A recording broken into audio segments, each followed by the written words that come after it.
E aí, pessoa, tudo beleza? Estamos começando mais um episódio aqui do Agro Resenha e nessa semana eu vou trazer aqui na íntegra o episódio do podcast Papo de Trading, que foi ao ar no fim de maio ali, em que eu fui entrevistado pelo Renato Zicardi, cara. O Papo de Trading é um podcast que fala sobre commodity trading, economia e carreira, e a condução do Ricardo, que também é conhecido aí lá na Exalc como Zicado, é muito boa, cara. Ele sabe conduzir muito bem ali a conversa, foi muito legal esse bate-papo, um bate-papo diferente, mas muito interessante, então eu espero que você curta, tá certo? Então, ó, vamos nessa, firma o golpe aí que nós já estamos de volta. Só que no agronegócio nós somos bons, cara. E olha só, nós somos bons isso aí. E a grande maioria da turma ainda não entendeu que o agronegócio é um dos melhores lugares para se estar. É um dos melhores lugares para empreender. Tem muita coisa necessária, muita coisa ainda para acontecer. Papo de Trading, com Renato Zicardi. O primeiro podcast brasileiro sobre commodity trading, economia e carreira.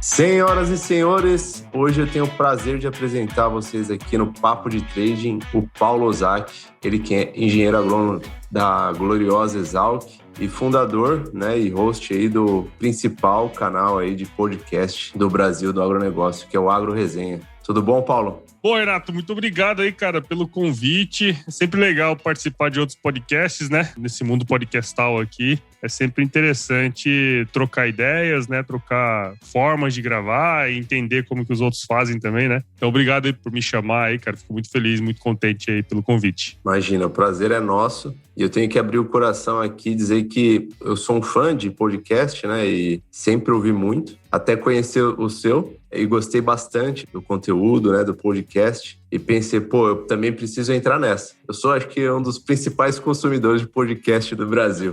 Eu ouço quando estou lavando louça, quando estou fazendo exercício, quando vou descer com a cachorra. Eu já ouvi muito podcast e eu falei, não, tá na hora de eu também fazer o meu. E você foi uma referência para mim, Paulo. Oh, legal, cara. O podcast é uma coisa muito interessante, né? Na verdade, você nunca ouviu falar. Aí, de repente, alguém fala para você que existe podcast. Aí você começa a consumir. Aí, no primeiro momento, você acha estranho, porque, pô, o negócio demora, né? Aí, a hora que você consegue encaixar na sua rotina, você vira um apaixonado. Aí você escuta. Aí, de repente, fala assim, puta, cara, eu acho que eu posso ter o meu. Normalmente é assim que acontece com o pessoal que gosta de podcast, cara. Mas, assim, de qualquer maneira, eu fico muito feliz, muito contente de saber que, de alguma maneira, o Agro Resenha deu esse pontapé, né? Na verdade, quando eu criei o Agro Resenha, era um pouco disso, era um pouco de catequizar, né, a nossa turma. Nossa turma escuta pouco podcast, para falar a verdade, e a gente tem muita sinergia com o podcast, afinal, a gente viaja muito, né, no agro, a turma viaja muito, tá muito no carro. Então, ainda mais na sua área, cara. A sua área é fenomenal, tanto de coisa que dá para fazer, né? Uhum. E tem uma escassez de fato de informação quando se trata de commodities, né? Mercado de commodities e tudo mais, cara. O seu nicho é muito legal e eu tenho certeza que vai ser um sucesso aí. Basta perseverar, né? Com certeza. Eu tô gostando demais, né? Fazer esse podcast. Até vale mencionar aqui, né? Essa era uma área que tinha muita escassez. E a tua carreira, que é uma carreira muito mais focada no marketing, no agronegócio, também tinha muita escassez, né? Então, é um tanto quanto peculiar um engenheiro agrônomo trilhar uma carreira de marketing ainda no agronegócio, né? Até quem ia para o marketing ia para outras áreas, né? E conta pra gente um pouco como que é o marketing no agronegócio. Pois é, cara, é bem interessante isso. Na verdade, assim, eu foquei no marketing depois que eu comecei a fazer podcast, que eu comecei a entender um pouquinho mais desse universo aí, né? E aí, há uns 2 anos pra cá, foi me surgindo a oportunidade de trabalhar nesse nicho aí, né? Na empresa onde eu estava. E aí fui me apaixonando, cara. É uma área bem interessante. E eu tô focado bastante no marketing digital, né? Que é um pouco do que eu tenho trabalhado aqui no podcast, nas empresas aí também, né? Prestando serviço como podcaster também, né? Para empresas. E eu percebo que é uma área ainda inexplorada, né? Outras áreas do conhecimento já estão mais consolidadas no marketing digital, só que ainda falta um entendimento assim, das empresas do agro de como trabalhar o marketing digital em prol do seu negócio. Ainda hoje há uma questão que as pessoas acham que estar no digital é estar nas redes sociais, né? Redes sociais é só um meio para você estar no digital, né? Então, ainda há muito o que fazer no sentido de educar como as empresas podem utilizar o marketing digital em favor do negócio, né? Afinal, quando se fala de marketing, já dizia o lobo de Wall Street, né? Marketing é vendas, né, cara? Então, de que maneira que você faz com que o marketing digital, de fato, retorne, né? Tenha um retorno do investimento. Então, um pouco do que eu estou estudando, um pouco do que eu estou aplicando aí em cima desse processo é isso. Tentando trazer números e trazer coisas que, de fato, tenha relevância e retorno aí para as empresas, sabe? Legal. Eu lembro que quando eu estava começando ali na carreira, as empresas de commodity, elas falavam assim, não precisa de marketing, né? Empresas de commodity têm verba zero em marketing, porque a gente está falando de um produto que não tem diferenciação. Porém, acho que esse mindset, ele está se desenvolvendo ao longo dos anos para algo diferente, né? Apesar de, eventualmente, as commodities não terem diferenciação, e isso a gente está mudando também, porque cada vez mais tem entrado certificações, cada vez mais tem entrado subnichos, né? Até produtos especiais dentro de uma commodity, né? Então, isso também tem mudado. Mas a empresa também precisa mostrar a sua cara, né? Para que o mercado conheça essa atividade e para que funcionários queiram trabalhar nessa empresa, né? Para que esse mercado se torne conhecido e se torne importante, né? Então, um dos motivos pelo qual as pessoas não conhecem é também das empresas de nunca terem feito marketing nesse setor. E hoje, todas elas estão investindo. Eu vejo que todas elas estão caminhando para investir em marketing agora. E aquela coisa, né, cara? O marketing, o pessoal ainda confunde muito comunicação com marketing, com algumas coisas, né? Quando você pega o conceito de marketing mesmo, você vê que tem que ser um conceito encalacrado em todos os setores da empresa, sabe?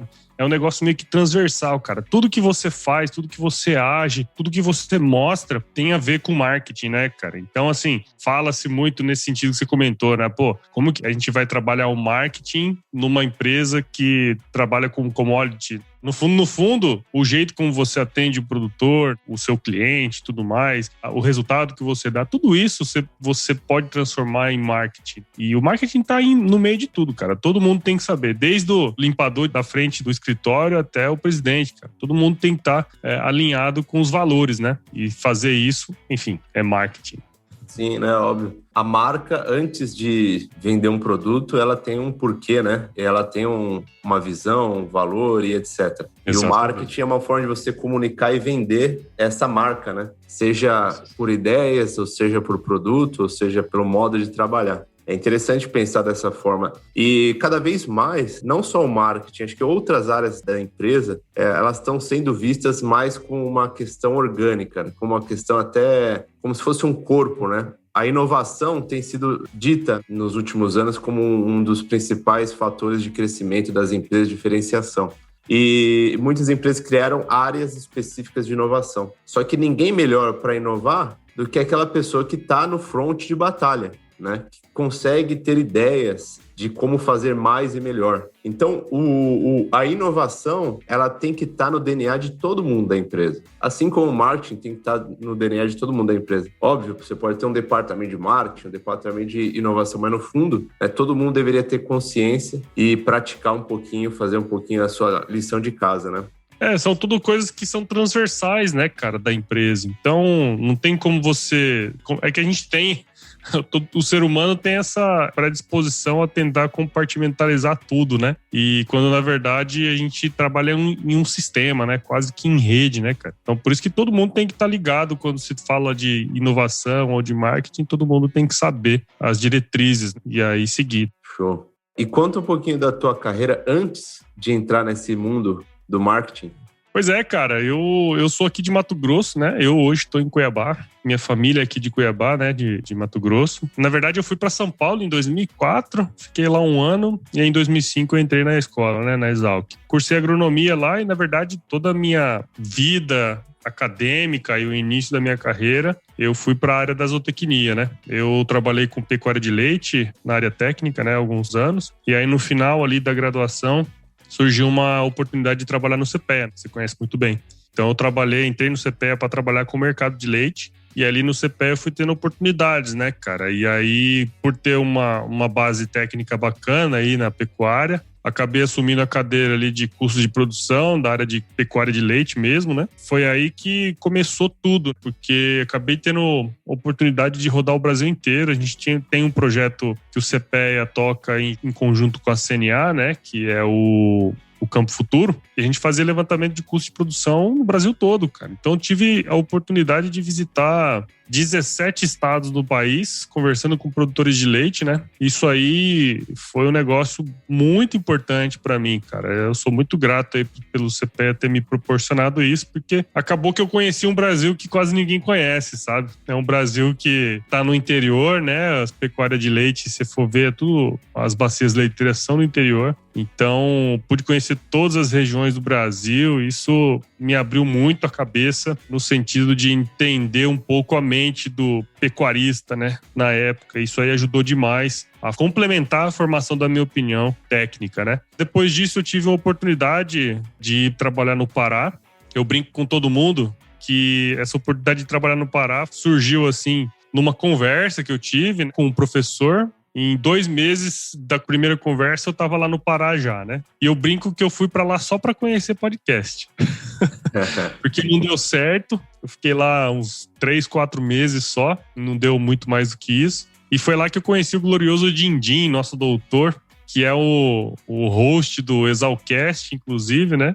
Ele chegou lá pra mim e falou assim: ô bicho, você sabe o que é podcast? Eu falei, pode o quê?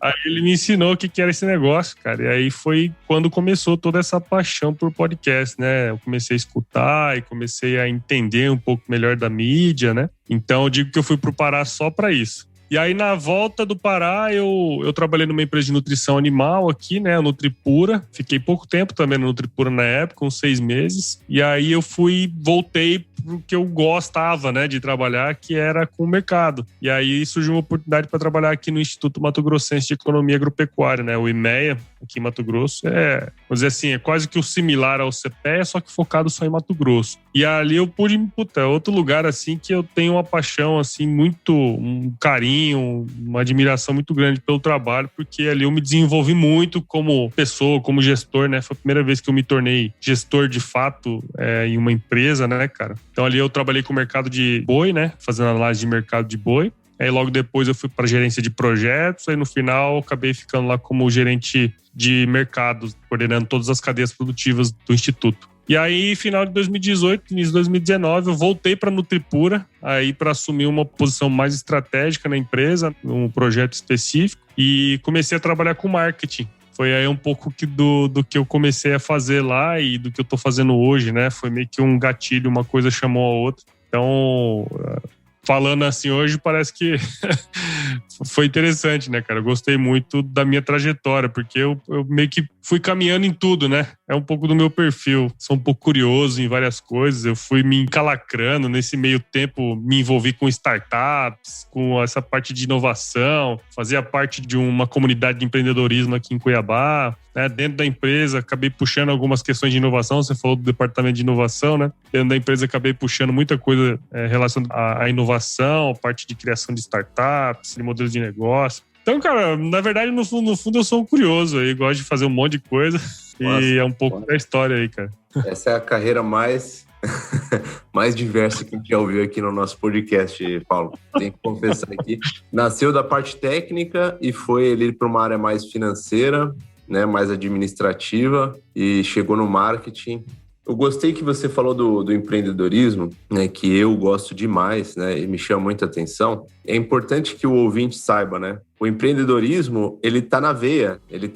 Uma vez que você tem isso contigo, você vai empreender não só fora, né, do seu ambiente corporativo, quanto no ambiente corporativo, né? Você não precisa necessariamente fazer tudo sozinho. É um pouco daquela ideia do empreendedor. Vou empreender. Pô, mas por que você não empreende na empresa que você está trabalhando, que te dá ferramenta, que te dá dinheiro, que te dá uma série de possibilidades. Óbvio, você sempre vai comparar qual o melhor cenário, qual o cenário que você vai conseguir desbravar mais, qual o cenário que você vai conseguir se desenvolver mais. Só que o mindset empreendedor, ele tem que estar sempre presente, né? Uma vez que você tem isso contigo, você vai ser sempre empreendedor. Você vai entrar numa empresa e vai questionar o status quo e vai falar, e aí, como que a gente consegue fazer mais? Como que a gente consegue fazer melhor? Onde tem oportunidade? Onde tem dinheiro? Eu acho que o empreendedor tem muito dessa característica. E uma dúvida que eu tenho, Paulo, da tua carreira, né? Eu tenho a sensação, tá? Mas muito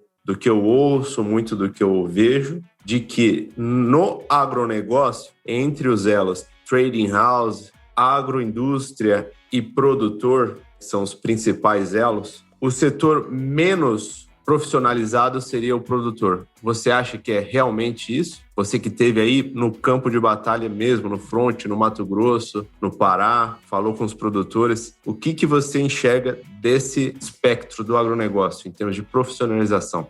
Cara, eu não tenho dúvida, Renato, porque assim, tive a oportunidade desde a época de CPEA, né? Desde a época de CPEA eu trabalhava com custo de produção. Isso, comecei a trabalhar com custo de produção em 2009, né, cara? E aqui no IMEA trabalhei também. A gente tinha um projeto só de custo de produção. Já tem 1 ano e meio, mais ou menos, que eu estou fazendo um podcast em parceria com uma empresa de software, né? Software de gestão.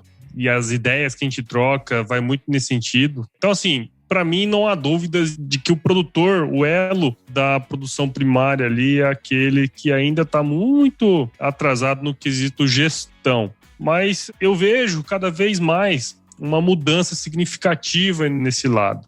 Por que eu digo isso, cara? O produtor, ele tem um dia a dia muito atribulado, cara. Então, assim, é quase que como é quase que injusto, sabe? Pedir pro cara ter que cuidar de tudo, né? E eu acho que à medida que vai se profissionalizando, e eu acho que a inovação que você comentou aí tem um papel fundamental nesse negócio, que é fazer com que o produtor ganhe tempo, sabe? Se o produtor tiver que ir lá e ter uma pessoa só para lançar, para fazer isso e mexer no software e tal, você sabe que isso aí é um custo alto, né? Dependendo do tamanho do produtor. Então, eu acredito muito que a inovação, que startups que estão sendo criadas podem suprir uma necessidade dessa classe, sabe? E aí, quando a gente fala nos níveis, né? Você pega os grandes produtores, eles já têm o sistema de gestão, eles já conseguem fazer isso há algum tempo. Só que esses caras representam uma mínima parte, né, dos produtores, né? Em número de produtores, eu tô falando. Quando você pega aí os dados do IBGE, que fala que 77% são de pequenos e médios produtores, né? 77% da turma toda, né? De todos os produtores são de pequenos e médios, né, cara? Essa turma dos médios ali são os que estão desassistidos e são a turma que ainda não estão conseguindo olhar a gestão interna, né? E se isso não mudar nos próximos anos, a gente vai ter uma debandada de produtor, né? Porque aquela pessoa que não mede, não gerencia, né? E isso é muito grave, porque é a classe de produtores que é menos assistida. O governo não quer saber deles porque eles não são pequenos o suficiente, e as empresas não querem saber deles porque eles não são grandes o suficiente, né? Então eles ficam naquele jogo que eles mesmos não conseguem entender muito bem o negócio deles. Então, não tem dúvida, cara. Esse é o elo que está mais precisando investir em gestão e informação e tudo mais. Só que, ao mesmo tempo, é complicado cobrar deles um conhecimento grande, por exemplo, de commodity, né? Então, tem que ter um tradutor desse negócio para ele, sabe? Tem que ter alguma coisa que auxilie ele fazer a gestão dele de uma maneira mais simplificada, sabe? Porque é uma turma que está mais precisando, na minha visão, assim. Eu concordo com você, tá? É o elo mais deficitário nesse sentido, quando se trata de gestão, né, do próprio negócio. Sim, e a produção é uma empresa, né? O produtor, ele precisaria ter uma gestão de pessoas, porque por mais que ele seja pequeno, ele tem pessoas embaixo dele. Gestão financeira, de custos, né? Até depois eu vou perguntar, será que eles sabem o custo deles, né? A gestão de risco de mercado, a gestão até do marketing, né? Se ele tiver algum tipo de marketing aí no negócio dele. Mas, enfim, são várias frentes, né, que deveriam ser atacadas. E a minha sensação é que o produtor ele é muito focado na parte técnica, na parte de produção, né, como fazer uma melhor safra, né? E ele já corre um grande risco, né, que é o risco ambiental. condições edafoclimáticas que estão aí todo dia, colocando em risco a safra dele. Ele tenta controlar da melhor forma possível, mas ele parece um aventureiro, né? Parece aquele marinheiro lá dos Vikings, né? Que a gente assistia a série aí, quem assistiu a série dos Vikings, muito bacana. Eles iam para uma jornada e não sabiam se iam voltar. E nem sabiam direito para onde estavam indo. Essa é um pouco da minha sensação. E se você pegar um ano como esses últimos que a gente teve, no qual as commodities sofreram uma valorização muito forte e o real perdeu valor, né? Então, como as commodities são valorizadas em dólar, o produto em reais ficou melhor, mais caro. Então, foi muito bom, né, para o produtor. Acho que boa parte deles ganhou muito dinheiro. Agora, se você enfrentar cenários complicados, né, você só precisa de uma safra ruim para ele quebrar. Então, me preocupa muito e fica um pouco de uma dica aí, né, para quem está ingressando no mercado. Se você é empreendedor, se você tem ideias de tecnologia, de gestão, de financeira, seja lá qual for, tá aí um mercado que tem muita carência e muita necessidade, né? Ah, sem dúvida, cara, sem dúvida. Isso aí que você falou é muito notório, assim, né? Quando você tem uma valorização que não tem muito a ver com a produção, né? A gente tem várias outras coisas aí envolvidas e que fizeram com que as commodities valorizassem sobremaneira, né? Nesses últimos 2 anos, vamos colocar. Esse cenário, essa mudança repentina no mercado, ele tem um efeito de, vamos dizer assim, ele camufla os problemas da propriedade, né? Porque mesmo um cara que é pouco produtivo, ele consegue ter uma boa rentabilidade. E a gente sabe que tudo que sobe desce, né, cara? Então, na alta você tem que estar preparado para baixa e na baixa você tem que estar se preparando para alta. E quando acontece uma coisa como essa, acaba que o produtor, ele tá meio que descoberto, né? Os problemas da propriedade dele são camuflados. E aí é o problema, né, cara? Porque a hora que vem a baixa, é uma quebradeira geral, né? O que você falou, basta uma safra só pro cara quebrar, né? E eles sabem os custos de produção deles? Você que trabalhou tanto tempo com custo de produção? Ô, Renato, vou falar pra você, cara. É até complicado falar isso, mas eu tenho absoluta certeza, assim, que a grande maioria não sabe o próprio custo de produção, não. Tá, e assim, ó, eu não tô diferenciando aqui pecuarista de agricultor, não, tá? Pra mim é mais ou menos... Todo mundo tem o mesmo, em termos proporcionais, a grande maioria não sabe. E essa meiuca aí, aquele finalzinho, né, dos pequenos produtores, a grande maioria não sabe, tá? Os grandes produtores, eles têm um respaldo, né, de toda uma área administrativa que faz esse trabalho, os grandes grupos e tudo mais. Então, essa turma é a turma que tem um software de gestão abastecido, muitas vezes não também, mas a grande maioria tem. As empresas estão todas bajulando eles, né? Quer dizer, o técnico da empresa tá lá, todo mês o cara tá lá, ó, cada 15 dias, dependendo do tamanho do cara, né? As empresas estão bajulando ele lá. Então, aquela meiuca ali que eu tô te falando, que é o grosso dos produtores e que é o grosso da turma que tá mais assistida, a grande maioria desses caras não sabe, né? O custo de produção deles. Eu pude fazer muitos painéis de custo de produção e a gente usava, né? Na verdade, usa-se até hoje uma metodologia para fazer esse levantamento e era notório, assim, que a grande maioria não tinha muita noção nem do que é custo de produção, né? Porque é difícil, às vezes, pro cara entender o que é custo de produção, tá certo? Então, esse trabalho que a gente fazia, por exemplo, no Campo Futuro, aqui mesmo no IMEA, né? Junto com o Senar aqui de Mato Grosso, era muito mais sobre educação do cara, para ele saber o que é custo de produção, do que necessariamente um número, né? Porque esse número que sai de lá não é um número real, tá certo? Ele é levantado tudo certinho, mas ele não é um número real. Afinal, cada propriedade é uma propriedade, né? Ele me dava uma moda ali de uma região e a gente utilizava essas informações mais sob o ponto de vista de políticas públicas do que necessariamente para gestão, né? Esses dados de custo de produção que o IMEA, a CPEA, toda essa turma aí divulga, eles são muito menos sobre gestão de propriedades e muito mais sobre como utilizar esses dados de maneira a desenvolver políticas públicas, né, cara? Então, a grande maioria não tem noção do próprio custo de produção e a grande maioria não sabe o que é custo de produção, o que é custo operacional, o que é custo operacional efetivo, o que é custo total, né? Esse tipo de coisa, depreciação, como é que calcula, prolabore, entra aqui, entra ali, sabe? Esse tipo de coisa que eu acredito muito que esses projetos têm uma missão muito nobre, que é de levar esse conhecimento pro cara que tá lá, sabe? Então, depois que ele escuta, que ele participa de um negócio como esse, ele vira meio que um centro de difusão dessas informações. Isso que eu acho que é importante desses trabalhos que a gente faz, né? E o produtor, ele, como você falou, reforçando um pouco, né? Ele é um pouco vítima, né? Dessa situação, porque ele não tem tempo para todo mundo ter um pouco de ideia e colocar um pouco se colocar no sapato do produtor, né? Imagina você na tua empresa. Se você puder, você fica trabalhando 24 horas por dia na sua caixinha, né, de analista, talvez, ou de gestor, de coordenador, seja lá o que você faz na tua empresa, e você não termina as atividades. Você simplesmente termina porque você precisa estar inteiro para o dia seguinte e continuar a sua jornada.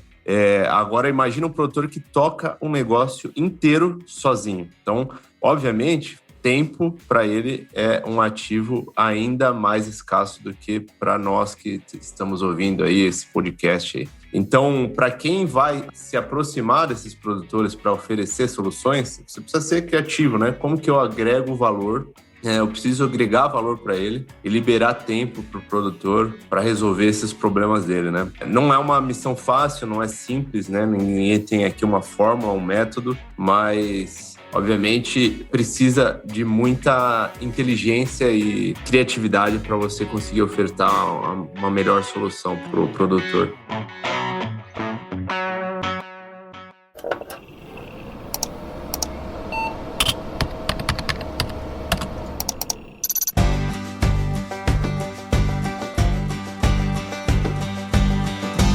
E aí, tá curtindo o bate-papo, cara? Espero que sim. Mas eu tô passando aqui para te dar um recadinho. A missão da Stoller é transformar conhecimento em inovação para a agricultura, gerando valor a todos os envolvidos. Por mais de 50 anos, ela transforma conhecimento em inovação no esforço de impulsionar as culturas a alcançarem seu máximo potencial genético e atingir altas produtividades. E quando se trata de conhecimento, você pode encontrar tudo sobre fisiologia, nutrição e biologia de plantas no podcast Campo On, produzido pela Stoller.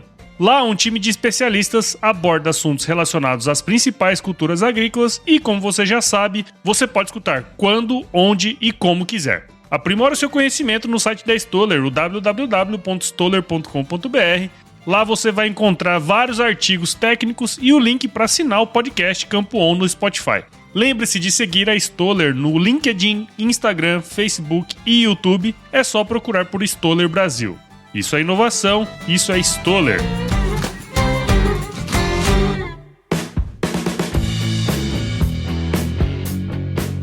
O assunto aqui tá bem diverso, né? A gente falou de marketing, agora falou de custo de produção. A gente vai falando de tudo. É um pouco da tua carreira, né, Paulo? É aquele cara que não, é igual o pato, né?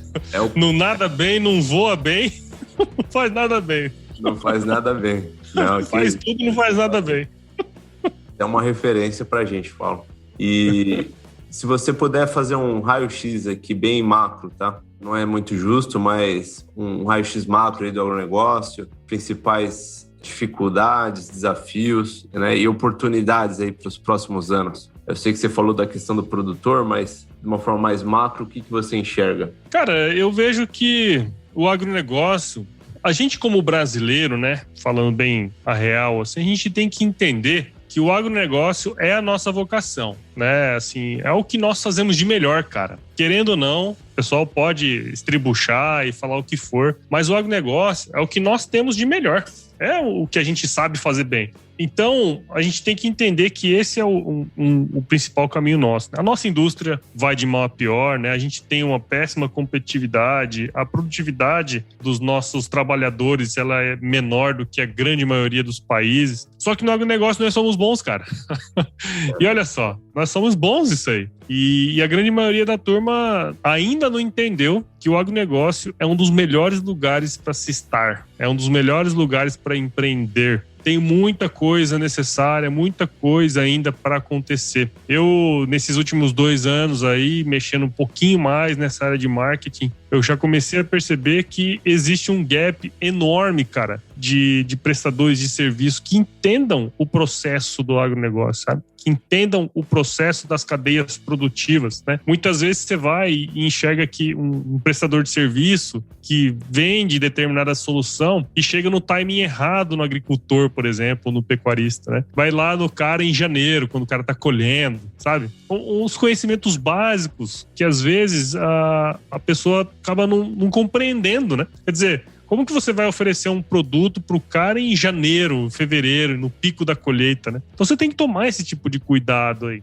Então, é preciso que as pessoas entendam que, primeiro, o agro é a nossa vocação, e segundo, que não há melhor lugar para estar, afinal, onde está o dinheiro, as oportunidades estão ali. Então, eu sempre brinco que no agronegócio o dinheiro está na mesa. Quem fizer prestar um bom serviço, quem quiser entender um pouco mais sobre isso, o agronegócio acaba ajudando muito quem quer ajudar a turma, sabe? E aí eu tô falando tanto do ponto de vista da agroindústria, como do ponto de vista do produtor, tem muita coisa a ser feita também, né? Então, eu vejo que o agronegócio é a bola da vez, né? Quem falou isso não fui eu, quem falou isso, se eu não estiver enganado, foi o ministro Paulo Guedes. Ele falou que a bola da vez é o agronegócio. Então, quer dizer, cara, tem muita coisa aí que está acontecendo e que o agronegócio tende a continuar sendo a bola da vez do Brasil, cara. É isso que eu enxergo. Não sei se era essa a sua pergunta, mas é isso que eu enxergo. É exatamente isso. É até difícil você falar o seguinte, aponta aqui, né?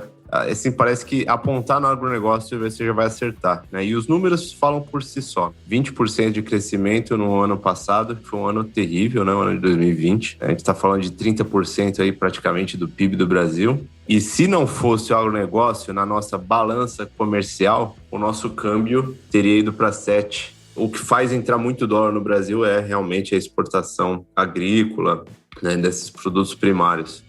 Mas você sabe, Renato, é interessante isso, porque essa visão que eu tô te falando, a minha visão, ela é uma visão que eu tinha um pouco dela, mas ela foi meio que modulando ao longo dos anos, sabe? Eu sempre olhava o PIB do agronegócio de outros países, né? Você pega o PIB dos Estados Unidos. O PIB do agronegócio nos Estados Unidos é enorme, ele é muito grande, porque a produção agropecuária nos Estados Unidos é enorme, né? É um sistema agroindustrial muito grande. Só que ainda que ele seja enorme, a participação dele no PIB nacional é pequena. Se for ver lá, acho que, se eu não estiver enganado, é coisa de 5% no PIB dos Estados Unidos, né? Então, o que manda lá? São as empresas de tecnologia, serviços e tudo mais, né? Você sabe muito mais do que eu, que essa parte do PIB é o que mais representa nos países desenvolvidos, né? E eu sempre falava assim, cara, é legal que o PIB do agronegócio no Brasil tenha uma representatividade grande, mas eu acho que não é esse o caminho a seguir. Na minha visão, sempre foi isso. Porque eu sempre imaginei que, à medida que o país cresce, outros setores da economia, né, como serviços especialmente, ele tende a aumentar também. Então, eu sempre pensei nesse sentido. Quer dizer,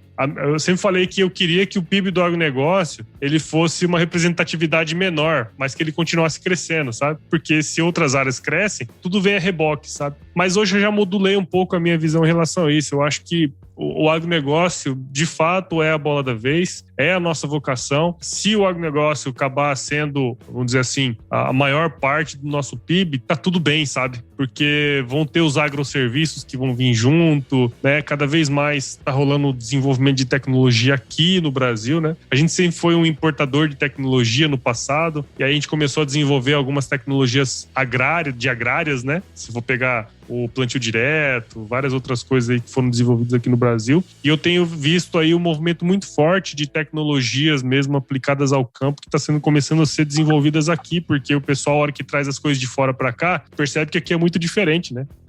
Você vai nos Estados Unidos, o cara consegue plantar uma safra por ano, né? Aqui a gente consegue plantar 2, 3, né? Então é tudo muito diferente, né, cara? Então hoje eu já tenho uma visão um pouco nessa, sabe? De que, sim, cara, o agronegócio é a nossa vocação, vamos focar no que a gente sabe fazer bem, porque basta o governo não atrapalhar, sabe? Basta as pessoas não atrapalharem. Se deixar o produtor trabalhar, ele vai fazer as coisas super bem, assim, né? Sim, legal. Eu gosto dessa visão também. O agronegócio brasileiro, ele é muito forte, né? E tem muito espaço ainda para crescer. Também não gosto muito de ficar pensando em percentuais. Desde que o bolo cresça, né? É melhor dividir um bolo grande do que uma tortinha pequena, né? Exato. Então, todo mundo vai comer mais. Nesse sentido, eu acho que agregaria muito mais valor pro Brasil. Afinal, se o PIB cresce, tudo cresce, né, cara? Tudo melhora, né? Pois é, exatamente.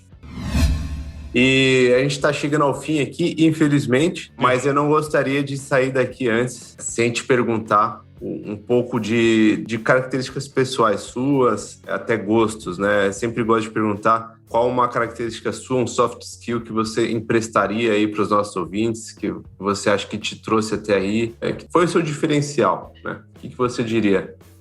Sabe, Renato, assim, cara, eu sempre fui um cara que não gostei muito de conflitos, sabe?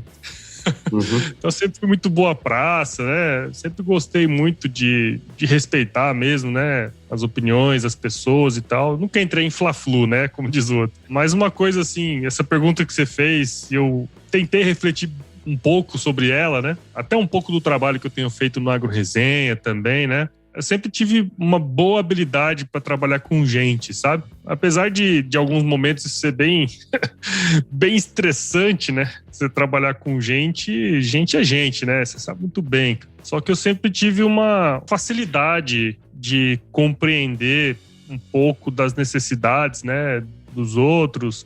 E eu acho que você ser empático, né? Com as outras pessoas é uma coisa que falta no mundo, especialmente no mundo corporativo, né? Em que o resultado é sempre a mãe do negócio. Mas em todos os lugares que eu passei, eu acho que eu consegui fazer um bom relacionamento com todos. Como nunca gostei de conflito, eu nunca resolvi as coisas na porrada. Então eu sempre tive que persuadir, falando de uma maneira positiva, né? Tentar mostrar os pontos. Então tem muita gente que fala que eu sou meio chato na argumentação, sabe? Mas é sempre visando o bom relacionamento, sabe? E o podcast eu consigo um pouco personificar isso, né? Porque essa semana mesmo, cara, tava fazendo aqui um levantamento, já passaram pelo AgroResenha 205 pessoas, né? São pessoas que, a grande maioria delas hoje, veio por indicação e depois que você conversa, você mantém uma relação. Então, essa habilidade de fazer uma boa rede de relacionamentos também foi uma coisa que me ajudou muito, né? Por exemplo, trabalhar no CPE, trabalhar no IMEA, né? Também, agora mais recentemente, na Nutripura. Isso me ajudou demais, porque você ter uma rede de relacionamentos boa, né? Na verdade, networking vale muito mais do que dinheiro, né? Então, muitas das coisas que eu precisei, muita gente me ajudou, na verdade. A grande verdade é essa, né? Tinha um lema na escola que o pessoal sempre falava, que era assim: você não precisa saber de tudo, você precisa saber o telefone de quem sabe.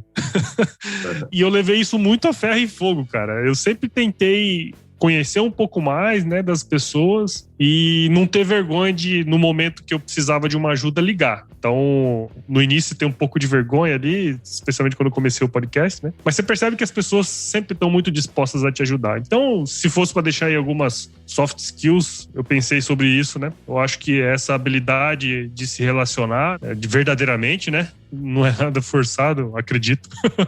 Vamos ver o que as pessoas vão falar, né? Mas, e essa questão de tentar sempre fazer uma boa rede de relacionamento, né? Um bom networking aí, que eu acho que isso me salvou várias vezes, cara. Várias vezes em trabalho, assim, né? Então eu deixaria essas duas soft skills aí, que estão bastante interrelacionadas, né? Paulo, muito legal você ter falado isso pra gente. E eu já comentei algumas vezes aqui que eu nem gosto muito da palavra networking, né? Que parece ser aquele... também não, você viu, né? Troca de cartões, né?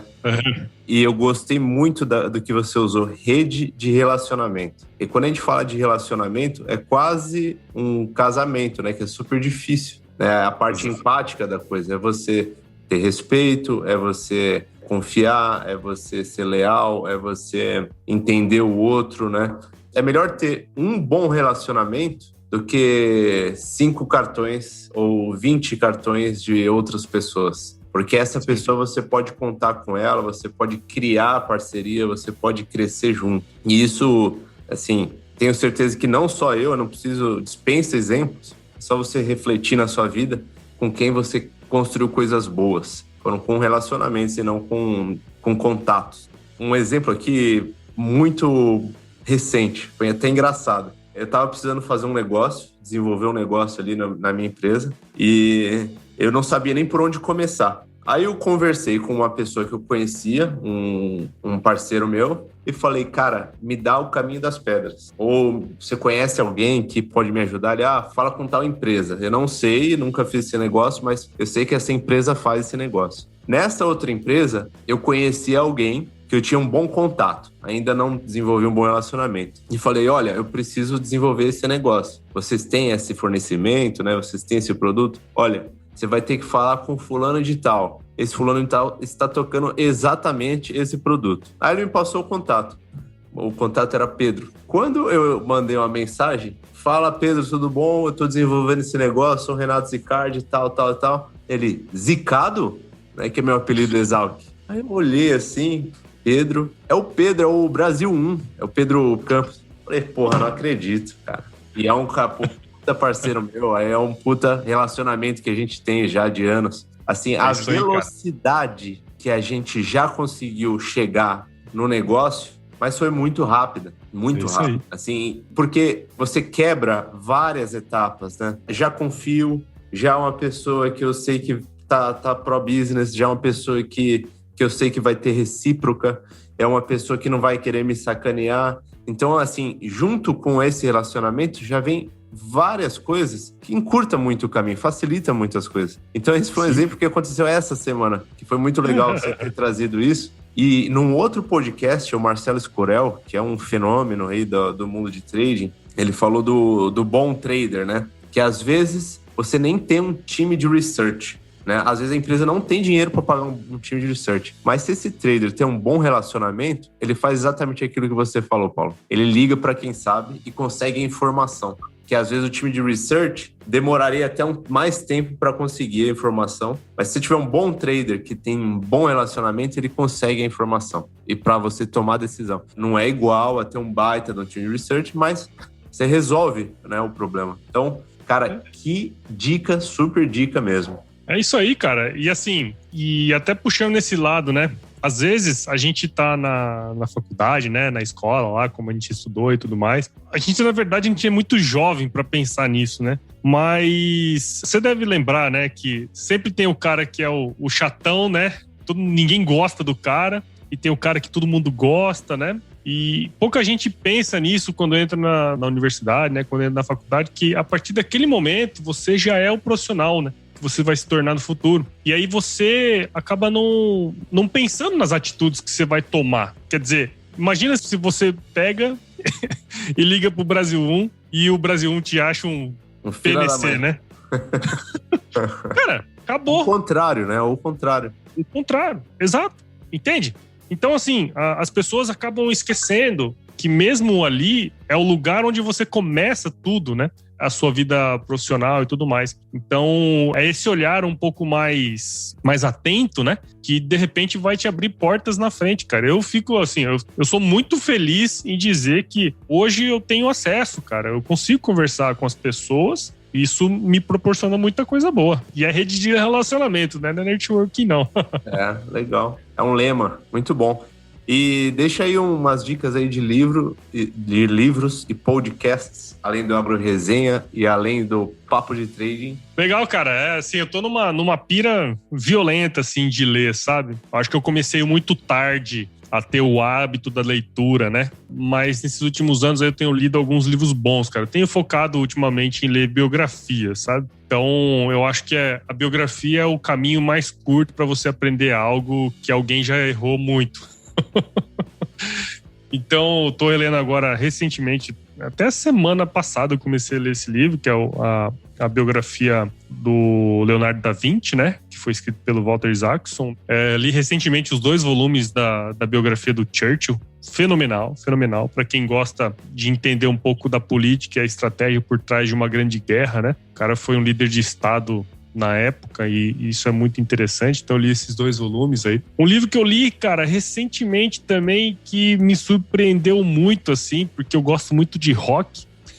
Eu li a biografia do Eric Clapton. É um cara, assim, que hoje, né, a turma talvez não conheça tanto, mas ele exerceu uma influência muito grande nos grandes nomes da música, né? E é legal você imergir, né? Porque foi um livro autobiográfico, imergir no que o cara tava, né? Então você começa a escutar uns nomes assim que é tudo... A gente é fã, né? O cara se relacionava com Beatles, Rolling Stones, Jimi Hendrix, né? Toda essa galera toda, né? Então foi um livro muito legal que eu li. E um outro livro, cara, que ele é pequenininho. Eu deixo ele assim... Sempre quando tem alguma coisa, né? Ele é um livro que você, sei lá, em um dia você mata ele. Que é um livro chamado A Arte de Viver, do Epíteto. Que esse livro todo mundo deveria ler, sabe?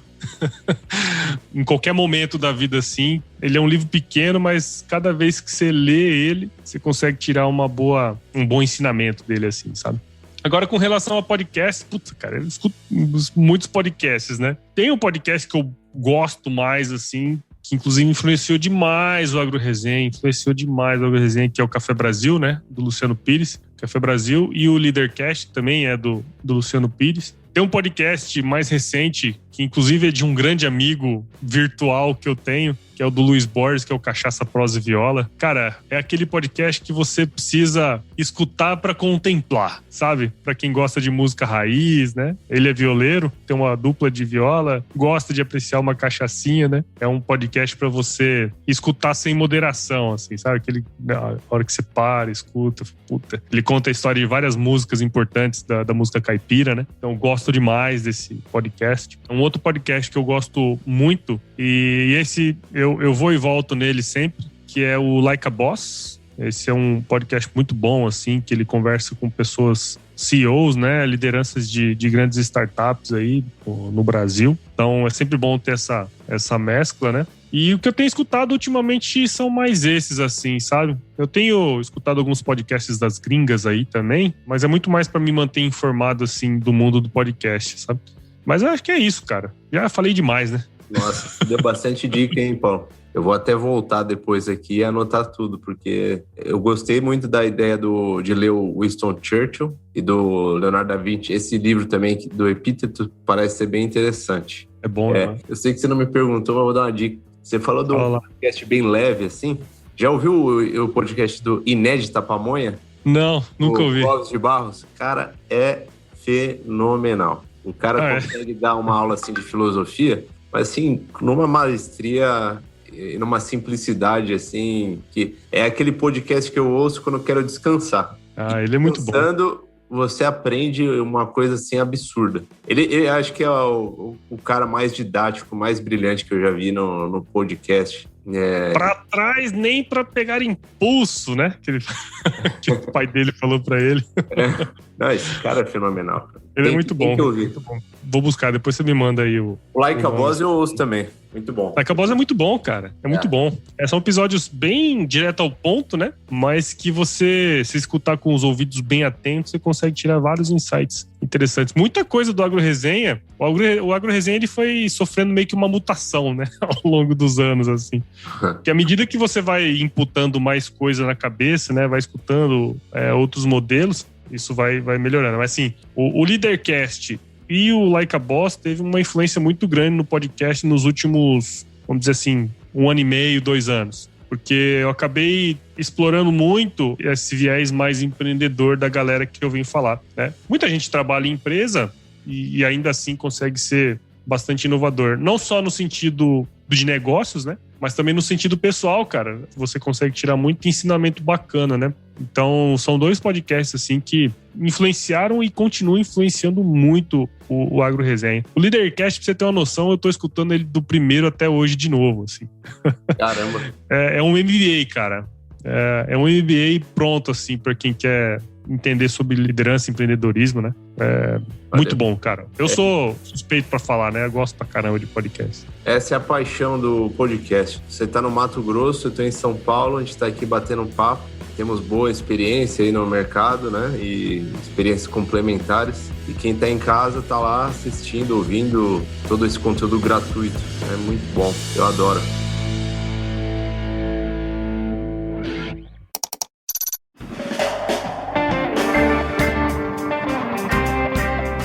E é isso. Quer deixar algum recado? Não, cara, na verdade só quero te agradecer aí pelo bate-papo, foi um baita do bate-papo legal, né? A gente teve várias intercorrências no início aí, né? Caiu e tudo mais. Mas essa é a magia do podcast. Depois vai estar bonitinho, lindo lá, ninguém nem vai nem perceber, né? E, cara, parabéns aí pelo seu trabalho. Você é um cara que tem café no bule aí, hein, meu? Você consegue fazer uma boa entrevista, cara. Isso é muito legal. Eu demorei anos pra fazer uma boa entrevista. Pô, eu agradeço, Paulo. Mas eu tenho que desenvolver demais ainda.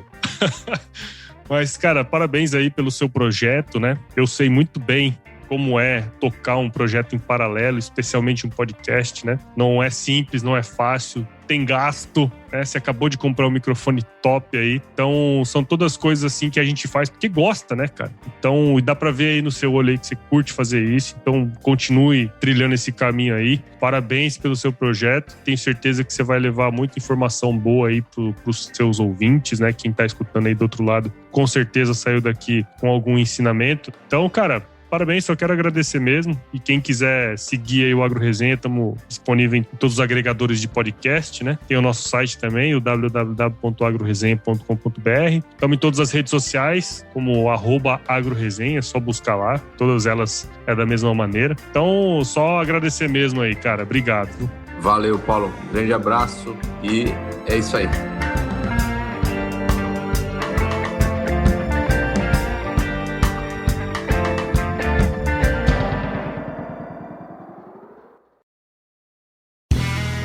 Este podcast foi editado por Play Áudios.